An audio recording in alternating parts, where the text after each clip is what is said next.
ಹಾಸನದಲ್ಲಿ ಲೋಕಸಭಾ ಎಲೆಕ್ಷನ್ನ ಪ್ರಚಾರದ ಸಂದರ್ಭದಲ್ಲಿ ಮಾಜಿ ಪ್ರಧಾನಿ ಎಚ್.ಡಿ. ದೇವೇಗೌಡರು ಕಣ್ಣೀರಿಟ್ಟಿದ್ದಾರೆ.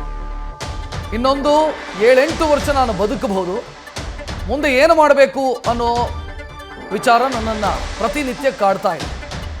ನಿಮ್ಮ ಬದುಕಿಗೆ ಒಂದು ಮಾರ್ಗ ಕಲ್ಪಿಸಿ ಉಸಿರು ಬಿಡಬೇಕು ಅನ್ನೋದು ನನ್ನ ನಿರೀಕ್ಷೆ ಅಂತ ದೇವೇಗೌಡರು ಭಾವುಕರಾಗಿದ್ದಾರೆ, ಕಣ್ಣೀರು ಹಾಕಿದ್ದಾರೆ.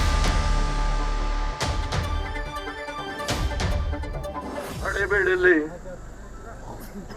ಮಾತನಾಡಿದ್ದೇನೆ. ನನ್ನ ಮನಸ್ಸಲ್ಲಿ ನೋವಿದೆ.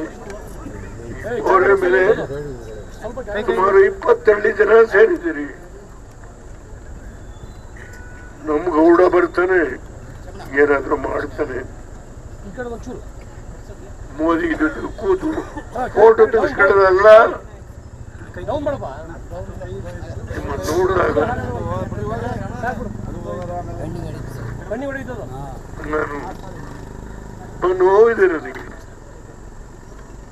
ಗೊತ್ತಿಲ್ಲ, ಆ ತಾಯಿ ಹೂವು ಕೊಡ್ತು ಅಂತ ಹೇಳಿ ನಾನು ಯಾರೋ ಅರ್ಚಕರು ಕೊಟ್ಟರು, ಇಲ್ಲಿ ಜೋಬಲ್ಲಿ ಇಟ್ಕೊಂಡಿದ್ದೀನಿ. ಈ ಬೋರ ಮೇಲೆ ಎಷ್ಟೊಂದು ಜನ ಪುಣ್ಯಾತ್ಮರು ಸೇರಿ ಇವತ್ತು ಈ ಒಂದು ಲೋಕಸಭಾ ಕ್ಷೇತ್ರದಿಂದ ನಾವು ನಿಮ್ಮಿಂದ ಇದ್ದೀವಿ, ನಿಮ್ಮ ಅಭ್ಯರ್ಥಿಯನ್ನ ಗೆಲ್ಲಿಸ್ತೀವಿ, ಈ ಒಂದು ಸಂಕಲ್ಪ ಮಾಡಿ ಬಂದಿರ್ತಕ್ಕಂಥ ಪುಣ್ಯಾತ್ಮರು ನೀವೆಲ್ಲ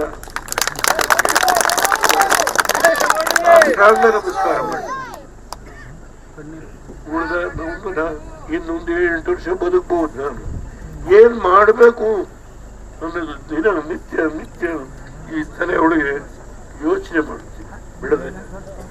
ಮೋದಿಯವ್ರನ್ನ ಚುನಾವಣೆ ಮುಗಿದ ಮೇಲೆ ಆ ಮನುಷ್ಯ ಸುಮಾರು 400 ಸೀಟು ಅಂತ ಹೇಳ್ತಾರೆ.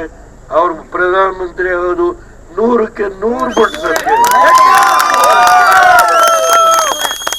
ಅವರ ಕೈ ಹಿಡಿದು ಬರೆಸುವಂತ ಶಕ್ತಿ ಇದೆ ನನಗೆ.